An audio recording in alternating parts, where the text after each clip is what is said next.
In this video, I'm going to give you a bunch of tips that are all evidence-based. In other words, all scientifically proven. None of these are involved in bro science or anything like that. I've mentioned some of them in past videos. I'm just going to do a little review. Some of you have probably heard this if you've been a subscriber to this channel. And by the way, if you want to get advance notice of every video that's posted on this channel, I suggest you subscribe. I post a new video every week. So let's get started right away on some of these tips that are all, again, evidence-based, meaning that they have science behind them. First one, this one's going to probably be obvious to a lot of people. Limit sugar intake. Sodas, fruit juices, sweetened teas, adding sugar all to that stuff. I mean, most people that are in bodybuilding and fitness already know that sugar, refined sugar especially, is garbage. And the worst thing about sugar is that sugar-sweetened beverages have a very high relationship to the development of cardiovascular disease and type 2 diabetes, even in people that aren't obese or carrying a lot of body fat. If you look at the medical journals, believe it or not, the only actual proven negative relationship of sugar is to tooth decay, dental caries, as it's known medically. In other words, the medical journals say that there's very little proof that sugar causes any other type of disease. That is what you're looking at there, is the power of the sugar lobbyists in Washington that pay off politicians and pay off certain scientists to say this kind of garbage. They don't want it. Obviously, they want people to continue to eat lots of sugar. I personally believe that sugar is more involved in causing cardiovascular disease than any type of fat. So the first tip is limit sugar. Certain types of sugars are worse than others. For example, fructose or fructose, depending on how you want to pronounce it. So if you're active, in other words, if you work out regularly, if you move around a lot, you can have a certain amount of fructose. It's not going to cause any harm because you're going to burn up the fructose as energy. However, if you're sedentary, if you don't exercise, or if you eat a lot of what they call processed fructose, which is high fructose corn syrup, which is ubiquitous. It's found in a lot of processed foods. It even occurs in foods that you wouldn't expect it to occur in. If you eat a lot of processed fructose, you get this condition called non-alcoholic fatty liver, which can turn into cirrhosis of the liver, which is a formation of scar tissue in the liver, meaning dead tissue in the liver, and that is a forerunner to liver cancer and liver failure. So sugar, you want to limit refined sugar. I also want to point out that the sugar naturally found in fruits and vegetables is not harmful. I repeat, it is not harmful, no matter what you read. I mean, I see all this crap on the internet. Don't eat fruit, it's loaded with fructose.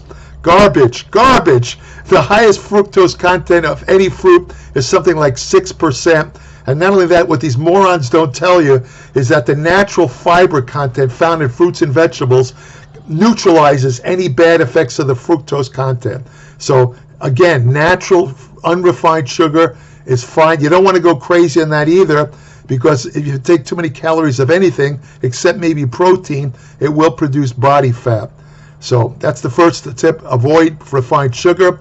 You want to also, another thing, a lot of bodybuilders and people that are into health, they say don't eat nuts, they're loaded with fat. It's true to a certain extent.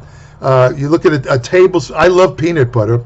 I mean, I once ate an entire jar of peanut butter in front of a professional bodybuilder named Barry DeMay, and I wasn't eating the peanut butter. I wasn't looking at him. He was sitting across the room, and I glanced at him. He was like this. He couldn't believe that somebody can eat an entire jar of peanut butter. I wouldn't do that today. This was years ago. But let me put it this way. A tablespoon of peanut butter contains 125 calories, just a tablespoon, and it's 76% fat. Also, you want to avoid peanut butter. Some of them still have hydrogenated fat. I'll get to that later, what they call trans fats. So, but natural nuts are fine. There's been some recent studies showing that walnuts help prevent cardiovascular disease. I think if I remember correctly, if you eat 6 walnuts a day, you have your entire daily supply of the essential trace mineral selenium in just 6 walnuts. There's evidence that eating nuts helps prevent type 2 diabetes and cardiovascular disease. A low intake of nuts and seeds has been linked to an increased risk of death from heart disease, strokes, and type 2 diabetes. Needless to say, you always want to avoid ultra-processed foods. I mentioned that earlier with refined sugars. The ultra-processed foods are foods that contain ingredients that are modified from the original form. They contain additives like added sugar, highly refined oils, salt, preservatives, artificial sweeteners, colors, and flavors as well. Since I mentioned artificial sweeteners, I want to also point out that most of what you hear or read on the internet, blogs, whatever, videos, where these people talk about the dangers of artificial sweeteners is complete bogus garbage. If you look into the actual research, it's there's nothing dangerous about artificial sweeteners, nothing at all. There was a controversy a couple of years ago where certain artificial sweeteners such as sucralose apparently the animal studies showed that they caused a dysbiosis or a imbalance in the bacteria in the intestinal microbiome, which could be hazardous to health. But subsequent human studies that followed up on it found that was bogus. And if it did occur, we're talking about in humans, you'd have to eat something like 100 envelopes of what's it called, aspartame or sucralose a day. I mean, nobody eats that much. It reminds me of years ago when they came out with a study that saccharin, which is an old-time artificial sweetener, it's actually made from coal tar, but that's another story. They came out with this study that saccharin causes cancer, but it turns out that the amount of saccharin that they gave to lab animals to produce cancer would be the equivalent of a human eating about 5 pounds a day of saccharin. So saccharin was never a carcinogen in normal amounts. I mean, the crap that people believe. Processed foods include, of course, fast food, frozen meals, canned foods, chips. These are all processed foods. I mean, there's another problem is that, they're tasty and you tend to overeat. And that can lead to, of course, excess calorie intake, and that can lead to obesity, type 2 diabetes, cardiovascular disease.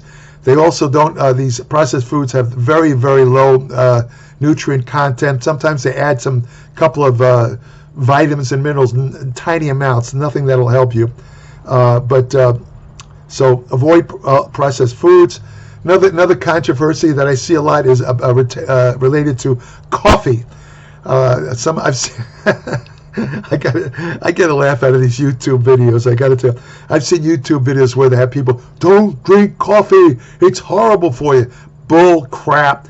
If you look at the body of evidence, coffee is extremely healthy. 62% protection against the onset of type 2 diabetes. It reduces the risk of not only type 2 diabetes, but also Parkinson's disease and Alzheimer's disease, and even cardiovascular disease. You don't want to overdo it. The healthy amount of coffee to drink a day is a maximum of 4 cups. That would be about 6-ounce cups, 4 a day. Anyone who works out knows that coffee is a great stimulant. If you take in, I believe the amount is, I'm trying to remember, I think it's 3 milligrams per kilogram of body weight, up to 6 milligrams. It will increase strength and power, especially in the upper body when you're involved in weight training. So this nonsense about coffee, causing diseases and all kinds of crap is garbage. In fact, the most common source of antioxidants in people's diets is actually coffee. It contains elements in it that help to control blood glucose levels, which is why it helps prevent type 2 diabetes. So don't be afraid of coffee. You want to eat fatty fish because of the omega-3 content. Also, certain types of fish have a kind of balance of amino acids, which actually favors greater fat oxidation.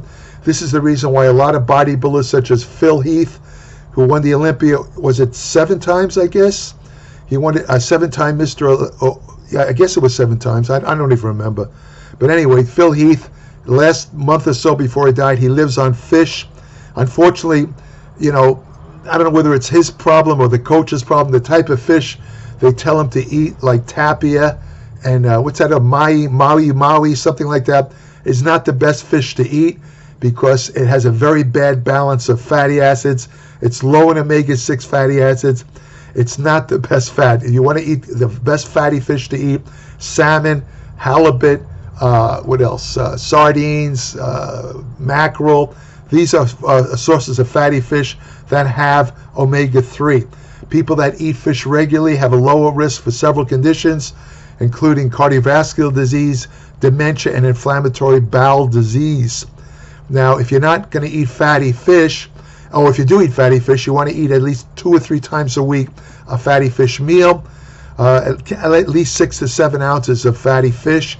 If you don't like fatty fish like me, like Lee Haney, Mr. Olympia 8 times, when I interviewed him about his diet when he was Mr. Olympia, he told me he hates fish. He prefers eating chicken, never eats fish. If you're one of those people, take a fish oil supplement. Again, here we go with another myth. You see a lot of these jerks on the internet. Oh, fish oil is loaded with poisonous compounds. All this stuff. I can't remember. PCBs, all this garbage. It's a bunch of crap. Fish oil, commercial fish oil, is molecularly distilled. It goes through a processing that removes all the impurities that exist in fish oil before it's processed. Don't believe these guys are idiots. The one problem with fish oil is that it's a highly polyunsaturated fat, which means it's much more prone to oxidation. So whether you use fish oil capsules or fish oil liquid, as soon as you open it, stick it in the refrigerator. If you leave it out in a hot environment, it'll probably be oxidized very fast, and oxidized fat of any kind is not good for you. Another tip, again, I mentioned this in several videos, including articles in my Applied Metabolics newsletter. Get enough sleep. Get enough sleep. They just came out with a study, as I'm talking now, just the other day, they found that people that get less than 7 hours sleep a day are much more prone to getting cancer, various types of cancer, probably because when you don't get enough sleep, your immune response goes down to nothing. Now think about this in this era of COVID-19 where people are walking around infected with COVID even now. It's over 2 years into it, and there's still plenty of people that are getting infected with COVID. If you don't get enough sleep and your immune response goes down and you encounter one of these people, you're going to get COVID. You're going to get COVID. In fact, I just read Hillary Clinton herself. She just got COVID. Everybody seems to get COVID because and the reason is there's a lot of unvaccinated people, a lot of people walking around. They don't follow any of the protection. They don't wear masks. They congregate. They talk in each other's face. You know, when somebody has COVID, when they breathe, if they're infected with COVID, here's a little fact for you, that can travel up to 15 to 20 feet. 15 to 20 feet, the virus can travel through the air into your face, into your mucous membranes. That means somebody across the room who's infected with COVID can give you COVID. So again, I would avoid crowded rooms until this thing is really kind of eradicated or lowered. Another thing about not enough sleep, I mentioned this. If you don't get enough sleep, you get instant insulin resistance. Instant insulin resistance. And also, not enough sleep disrupts the hormones that control appetite. For example, a hormone called ghrelin, which stimulates appetite, goes up, and the hormone that depresses appetite, called leptin, goes down. What this means is without enough sleep, you're going to wind up being voraciously hungry. You can overeat, and that contributes to obesity. Obesity itself contributes to all kinds of diseases, including cancer, cardiovascular disease, musculoskeletal problems like arthritis, and so on. Another important thing to do, and I've talked about this just recently in my Applied Metabolics newsletter in extreme detail, your gut bacteria.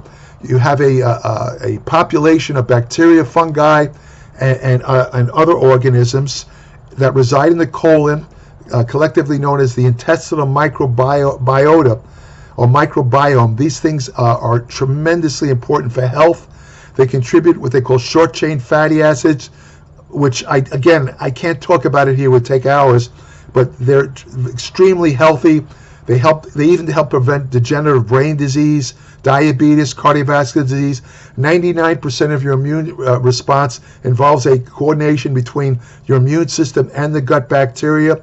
A disruption in the balance of organisms in the gut bacteria is known as dysbiosis, and it's related to increased incidence of obesity and a bunch of digestive problems. How do you improve your gut health? You can eat what they call prebiotic foods. This is stuff like yogurt, sauerkraut, or you can also take probiotic supplements. And most important of all, make sure you consume plenty of soluble fiber. There's two kinds of fiber: insoluble and soluble. Soluble is stuff like oats, the type of oatmeal, the type of fruit, the type of fiber found in fruit is soluble fiber. The intestinal bacteria love soluble fiber. This is their main food. When you give them soluble fiber, the intestinal bacteria produce more short-chain fatty acids, which is, again, tremendous effects on your health. Absolute incredible effects. I mean, you got to read it to believe it. Another thing a lot of people overlook is staying hydrated. Don't let yourself get dehydrated, because when you get dehydrated in the gym, for example, if you train in a dehydrated state, I think, if I'm trying to remember, I forget, your strength drops either 3 to 4%. Doesn't sound like much, but can adversely affect a workout. More importantly is if you're not hydrated, or if you get dehydrated, your blood volume goes down, and this places tremendous stress on the kidneys. This is why diuretics are so dangerous, not only because they cause mineral imbalances, but because of the reduction in blood volume, reduces the functioning of the kidneys. It can actually cause kidney damage. Bodybuilders that dehydrate themselves, I've seen guys talk about not drinking any fluids for 2 weeks before a contest. They are going to cause severe kidney damage. They're going to pay the price. So make sure you stay hydrated. You don't have to force yourself, but always kind of try and drink some water. By the way, coffee, a lot of people think coffee is a diuretic. It only has very minor diuretic effects. So coffee will not really dehydrate you. Another thing, I talked about this the other day, don't eat overcooked meat, charred meat. Charred meat contains carcinogens such as polycyclic hydrocarbons and others that are actual carcinogens. So you want to eat meat that's medium to rare. You want to avoid overly cooked meat. And you also want to avoid processed meats like lunch meats, bacon, because they are also have an association with cancer, especially colon cancer. I'm going to be having an upcoming article very soon in my Applied Metabolics about the true science of meat. I'm going to blow out of the water many of the things that you've heard about the health effects of meats, and some.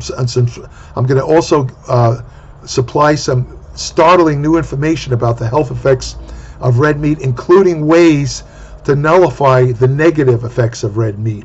And I'm not advocating anyone eating red meat.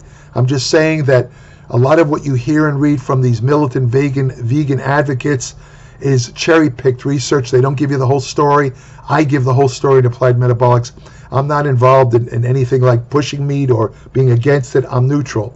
I just give you the facts based on science. Another thing you want to do is don't be exposed to bright light before sleep, what they call blue light, because it inhibits the production of melatonin, hormone produced in the pineal gland, right over here in the brain, which aids in the onset of sleep by lowering body temperature.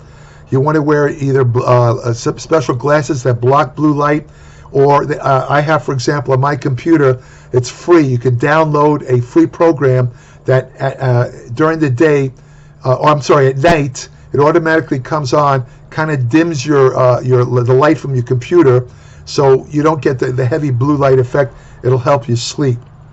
Also, you want to make sure you get enough vitamin D. Vitamin D probably is the most easily deficient vitamin. Surveys say that 65% of people are deficient. I think it's much higher than that, because it's very hard to get vitamin D in food. You can't get it from the sun. You'd have to expose most of your body to the sun for at least 15 to 20 minutes. And there's caveats. The sun has to be in the right place in the sky to emit the right wave, ultraviolet wavelength needed to stimulate the conversion of cholesterol in the skin into vitamin D. That doesn't happen in northern latitudes during the winter. If you have darker skin, it's hard to get vitamin D production from ultraviolet light. If you're older, it doesn't work as well. And if you have darker skin, it doesn't work as well. So the only real way to get a good amount of vitamin D, or let's say the amount that's been found in studies to have preventive health effects, is to take a vitamin D supplement. You want to aim for about 2,000 units a day would be good. Always make sure you take the vitamin D with a meal containing some fat, because vitamin D is fat soluble. I mentioned this earlier. Don't believe the crap that you see online about avoiding fruits and vegetables. My biggest beef with diets such as the carnivore diet, which is basically top heavy in protein. It's almost a pure protein diet. I know I've seen all these anecdotal stuff about I feel better, I have never felt so good in my life on the carnivore. I said carnivore diet. See how that was a Freudian slip. I said carnivore because it's kind of a clown diet. And what do you have at carnivals? Clowns. That was a Freudian slip. But anyway, the carnivore diet is not that bad for short term, but for long term, it's disastrous for health because it lacks fruits and vegetables. I mentioned earlier, soluble fiber is needed for the health of the intestinal microbiome. If you don't eat fruits and vegetables, you're not getting the soluble fiber needed to nourish your intestinal microbiome. It will lead to a plethora of diseases ranging from brain disease to cardiovascular disease to gastrointestinal disease. So, don't believe this. And I said earlier, this garbage about fruits being loaded with fructose. Again, the soluble fiber contained in whole fruits prevents any problems with fructose. Seal that into your brain. Don't believe this crap. They've shown studies, people who eat fruits and vegetables live longer and have a lower risk for cardiovascular disease, obesity, and other illnesses. And also, I don't have to tell this to bodybuilders. The next tip, make sure you eat enough protein. You have to eat protein. I just watched a video, just right before doing this video. I watched a video. I'm not going to mention his name. He's a doctor. He's a very strong vegan advocate. He was talking about a substance called FGF21, which is linked to longevity. And he was talking about ways to increase FGF21. And the thing he emphasized in the video was to go on a low protein diet. He said, don't eat any more protein than is recommended. Now, the recommended amount of protein for people that are not involved in exercise is 0.8 grams per kilogram of body weight. That comes out to something like, in a 200-pound man, it's something like 48 grams of protein. If you're involved in any type of exercise or sports or anything that involves muscle, if you follow this guy's tips, you might increase FGF21, but you're also going to have almost no muscle mass. You're going to be weak. This doctor himself is sarcopenic, which means that's a medical term for a loss of muscle with age. This guy looks like a skeleton, and that's what happens when you don't eat, because your skin and your connective tissue is composed of protein.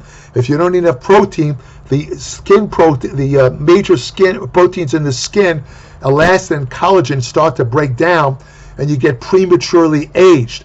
I've seen this happen with strict vegans who only eat fruits and vegetables, and they're not getting enough protein. And I see some of them are in their 20s and early 30s, and they have the facial skin of somebody in their 60s and 70s. They're not sun worshippers. They get that because the protein breaks down. The skin proteins, they break down. They're not replaced because they're not eating enough protein.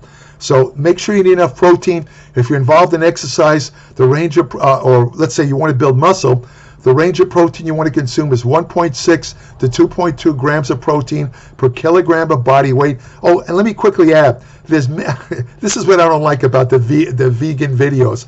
They never tell you the whole story. They cherry pick. There's many, many other ways to increase FGF21 without lowering protein. Working out can do it. Just lifting weights, eating a high-fat diet, which would make a vegan go nuts, increases FGF21. And even eating unrefined carbohydrates increases FGF21. He didn't talk about any of that in the video. All he kept on emphasizing was no lower protein down to nothing. Horrible, horrible advice. I pity the fool that listens to him, like Mr. T used to say. Of course, another video, again, this is like singing to the choir. You have to exercise. You have to do aerobic exercise, and you have to do weight training. You have to do both. Why? Because they do different things. Aerobic exercise is very good for stimulating nitric oxide synthesis in the blood vessels, which keeps your blood vessels supple. It prevents the stiffening of blood vessels, which is a forerunner to atherosclerosis and cardiovascular disease. Of course, weight training is the best exercise, or resistance training is the best exercise you can do for your muscles. Many studies in the last 5 years have shown that a loss of muscle has and this is something for the vegan doctor, he doesn't mention this either, a loss of muscle is one of the greatest predictors of imminent mortality. In other words, the more muscle you lose, the quicker you die.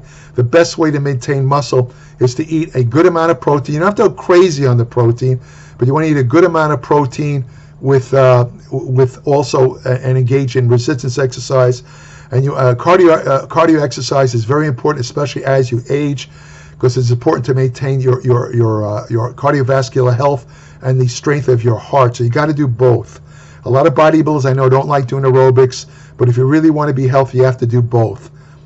Do I have to say this?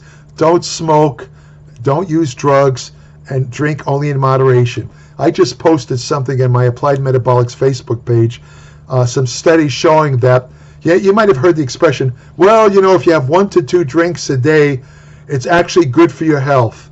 That's not really true. That's based on the fact that that amount of alcohol slightly raises a protective form of cholesterol in the body called high-density lipoprotein. But the new studies find that even one alcoholic drink a day, just one, actually has negative effects on brain health.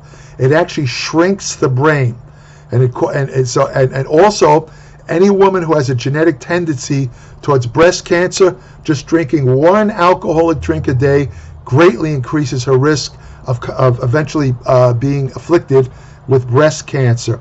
As far as drugs go, well, what can I say? I mean, there's a lot of bodybuilders. You could scream, you could show them, 100,000 pages of evidence about the problems related to anabolic drugs. It's not going to make a difference. So I'm not going to get on what is it called, a stand and start pontificating, telling bodybuilders and athletes not to use steroids. But what you want to avoid is stuff that'll rot your brain, like cocaine and amphetamines. I mean, there's no real reason to use those drugs, and they destroy the brain with every dose you use.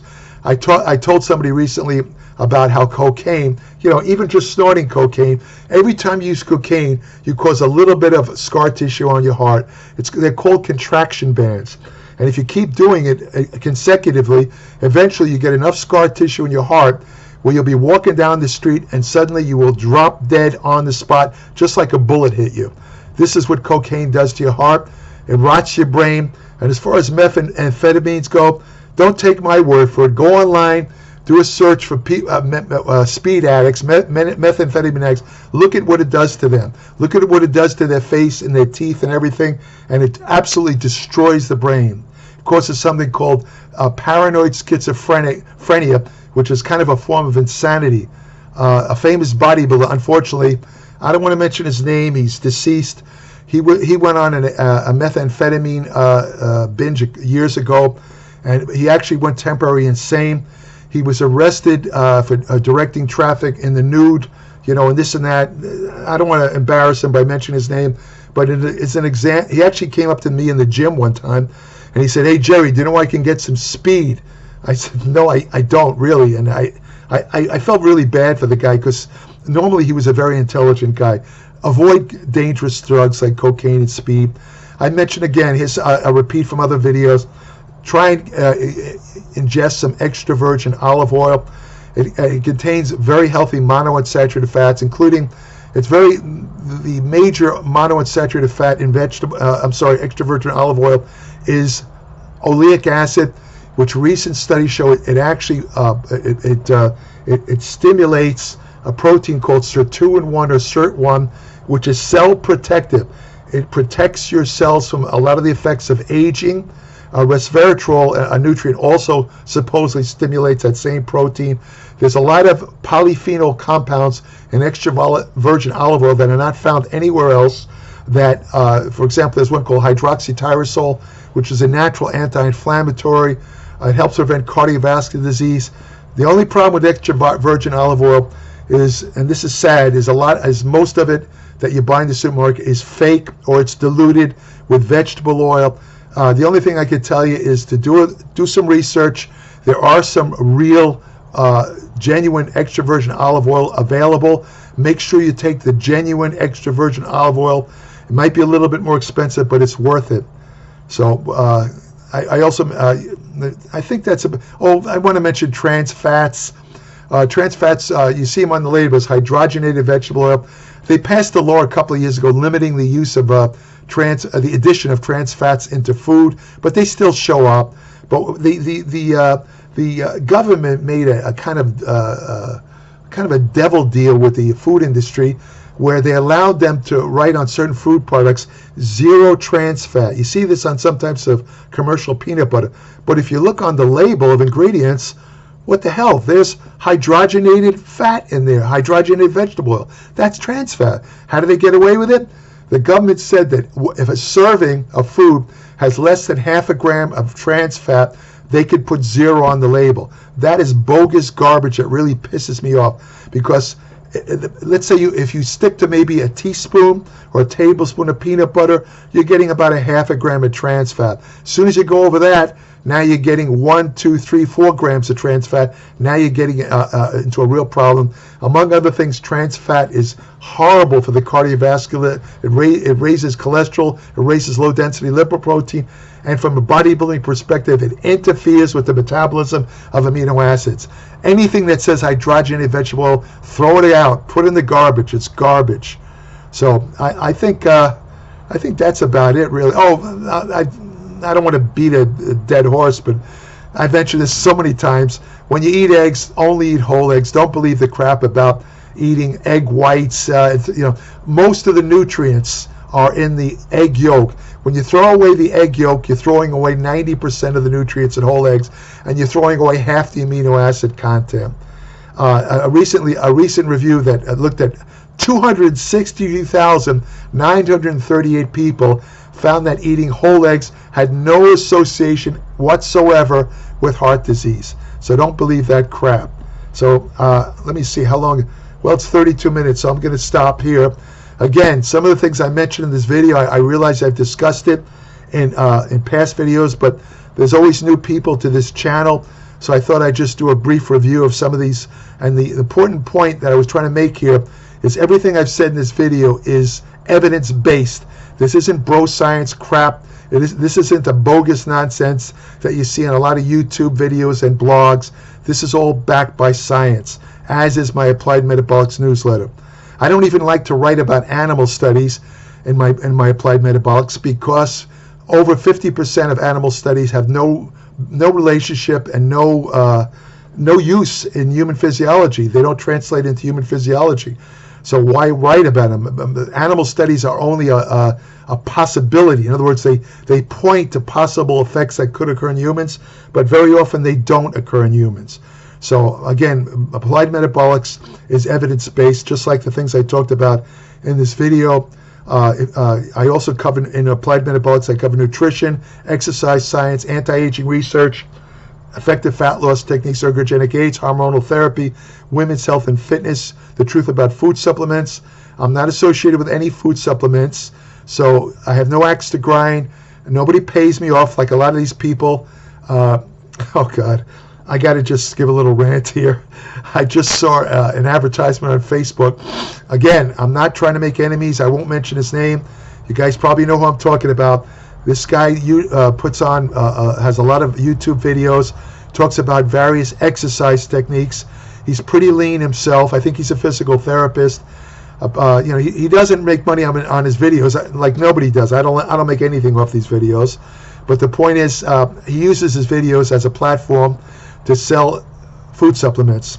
He just the supplement I saw advertised on Facebook was supposedly a pre-workout supplement, very expensive. I think it was $50 to $60 a can, and it was absolute garbage. It won't do anything. It had some nutritional amounts of citrulline. It won't do anything, which just goes to prove, just because you're knowledgeable in one area. And the guy, his exercise tips, I have to say, are pretty good. Although some of this exercise he gives are absolutely stupid. I've never seen anyone using those exercises, and I never would even think of using them. They'll break they'll destroy your joints, but I don't want to get into that. But the point is, this guy, he has some knowledge of exercise, but he has zero knowledge of nutrition, judging by his pre-workout formula. So I don't sell any supplements. All I do is give you solid evidence-based information and applied metabolics. I guarantee you will learn something. It's 30 to 50 pages every month, no ads. And when you subscribe, I'll send you an invitation to join my private Applied Metabolics Facebook page, where each day I post new information on nutrition, exercise science, and medicine.